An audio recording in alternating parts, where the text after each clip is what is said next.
Welcome to Rauta, and a disclaimer is in place with today's review album because this is Death's Head from Australia, and those of you who have no idea what this is all about, well, it's a thrash metal meeting with Oi or RAC, and then some very toxic political topics. In case you're allergic, tune away from the channel right now. Watch the next video or something, and those of you who want to explore what's going on, welcome.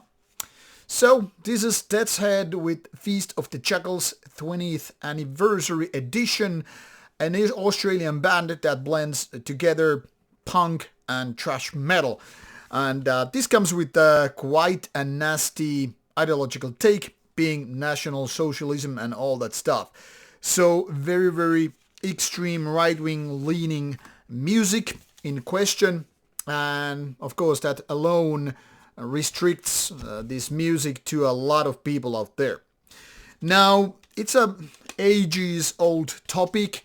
When can you separate the art from the artist itself, and when art is just an art versus whatever the artist is doing during his free time? But political bands are always a little bit different, and usually I don't even pay so much attention. I mean, it doesn't matter whether we're talking about Napalm Death here or bands like this, but this, especially having the bonus tracks and all, is kind of emphasizing the point here. I mean, you will hear a lot of Seagull kind of shouts during the live tracks, which are present here as a bonus material, taking this album more than 67 minutes in total, and as such, it's definitely finding its only audience in the people like that, I mean, who are into this kind of political, ideologically loaded stuff.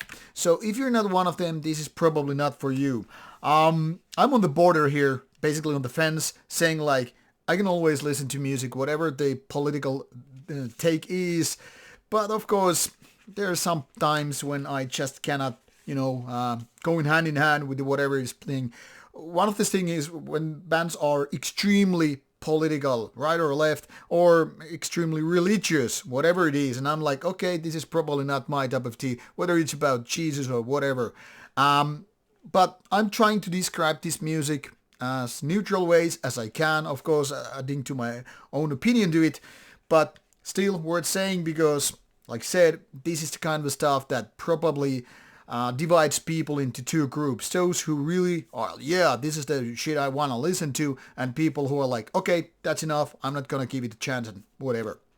So that disclaimer aside, what can we tell about Death's Head? Been more than 20 years in the business, so to say, and during the time have released quite a few albums as well as compilations, splits, what have you. But Feast of the Jackals is taking us back 20 years ago, 2003. And when it was released, well, it featured like the typical stuff that is 45 minutes, 9 tracks. Very basic in that sense.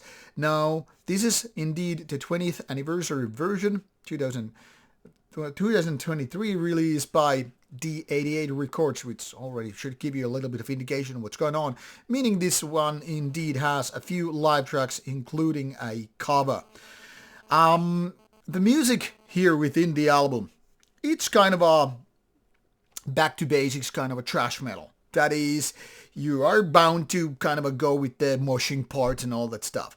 Unlike so many other bands who are doing metal with this kind of ideology and all, well, this is not exactly black metal leaning or anything like that. This is as much as a curiosity when it comes to this particular ideology, much like death metal in the department, like feels a little bit odd, like, okay, I really couldn't figure out you would put pineapple on a pizza, but okay, kind of a thing. And as such, this is as dividing of an album. Musically, however, thrash metal parts are pretty solid and all that stuff. But one thing that puts me kind of off is the vocalist. I mean, it's way too much a kind of a grunting type, which is, in my opinion, more in the punk and hardcore punk kind of a style, rather than your typical thrash metal vocalist. And while it takes probably quite a time to get that digested in your system, it's not my cup of tea, really, much like the political stance here. So probably depends on one's taste. If you can stand this kind of a grunting punkier output, then you're pretty much good to go, assuming you can just handle the topics here. But that is something that kind of puts me off, because I come from the background where Slayer, Metallica, bands like that were doing the stuff.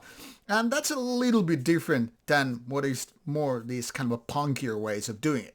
Production-wise, this sounds pretty solid. There is none of these early 2000s overly sterile production value shit. I mean, everything sounds organic, guitars sound strong enough to suit the music and all.